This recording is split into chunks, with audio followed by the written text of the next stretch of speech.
Hi అండి. Good evening everyone. అందరూ ఎలా ఉన్నారు? బాగున్నారా? నేను చాలా బాగున్నాను. మీరందరూ బాగుండాలని నేను ఆ భగవంతుడిని మనస్ఫూర్తిగా కోరుకుంటున్నాను ఫ్రెండ్స్.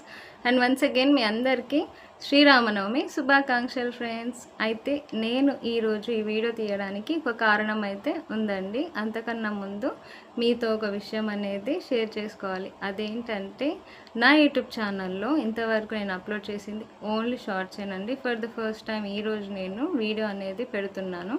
ఎందుకంటే ఈరోజు శ్రీరామనవమి కదా ఫ్రెండ్స్. సో మన రామయ్య గురించి ఒక చిన్న విషయం అయితే మీ అందరితో షేర్ చేసుకుందామని ఈ వీడియో అయితే పెడుతున్నాను ఫ్రెండ్స్.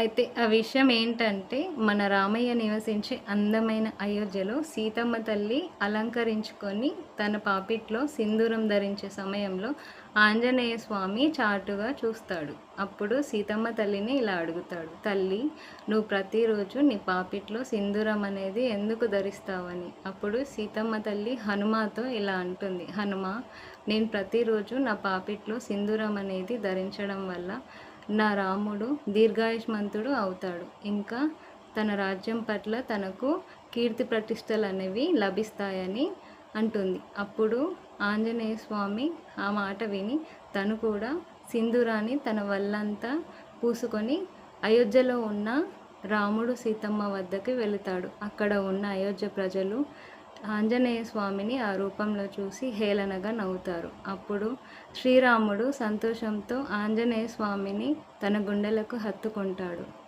ఈ విధంగా ఆంజనేయ స్వామి సింధూరం రూపంలో మనందరికీ దర్శనం ఇస్తున్నాడు. ఇవాళ వీడియో అయితే ఇదే ఫ్రెండ్స్. మీ అందరికీ ఎలా అనిపించిందో ఒకసారి నాకు కామెంట్లో చెప్పండి. Thank you for watching this video.